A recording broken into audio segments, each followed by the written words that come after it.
Jim and Ruby Withrow founded the Lindale Candy Company October 15th, 1946. They started the tradition of hand-pulling peppermint. Jim came home from the war and wanted to have a business that he could sink his teeth into, no pun intended. When people come in, it's not just the kids that are oohing and on, it's the grown kids, you know, it's us adults that come in, and when we show them the dolls and lollipops, especially people that are not familiar or have never been in, then it's just, it's an atmosphere that just brings a lot of joy. That makes it all the more sweeter to know that we're carrying on a tradition that was founded by, you know, what I feel like is a pillar here in the Lindale Candy Company and Jim Withrow. You know, we've had several people, and this probably means the most, say that, you know, Jim would be proud. That means a lot because it's a lot of work. And I had no idea that it would be this, that it would be what it is. We're in a community that's been extremely supportive, and just the loyalty that's been here for 75 years really means a lot.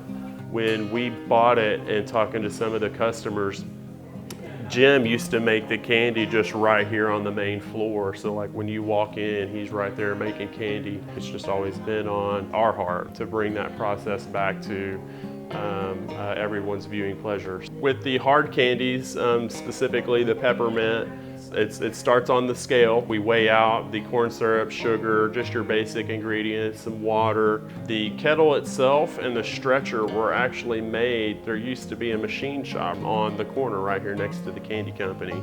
Cook it to temperature in the kettle.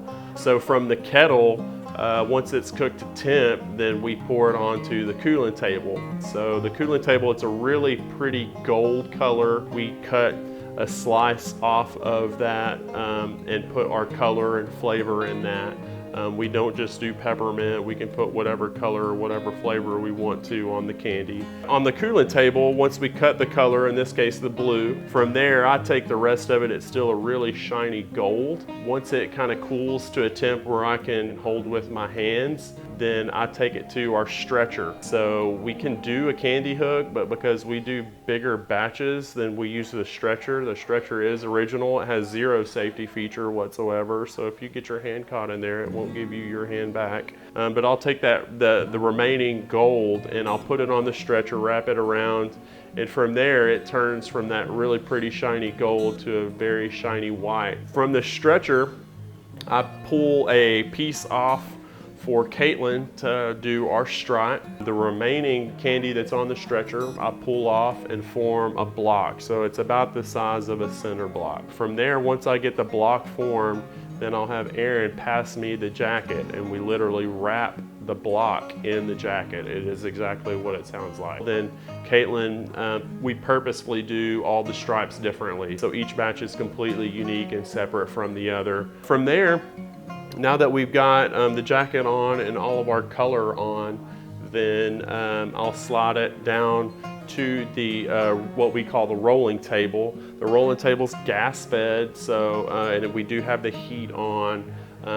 That heat allows the candy to stay about 9,500 plus degrees. Really need it, you know, about over 100 degrees there to keep the candy malleable for me to be able to pull and stretch it out and do the things that we do with it. So once we get the block onto the rolling table, then I again just start working with my hands down, and we shape all the different things that we make. So lollipops, bowls, dolls, we'll pull about 25-foot long sticks and take the original candy cutters and cut up into the bites and the sticks, and we'll individually wrap those. Once I pull it all out, then we'll cut it up, package it up, and send it out front. I've lived in Lindale all of my life. I was born and raised here.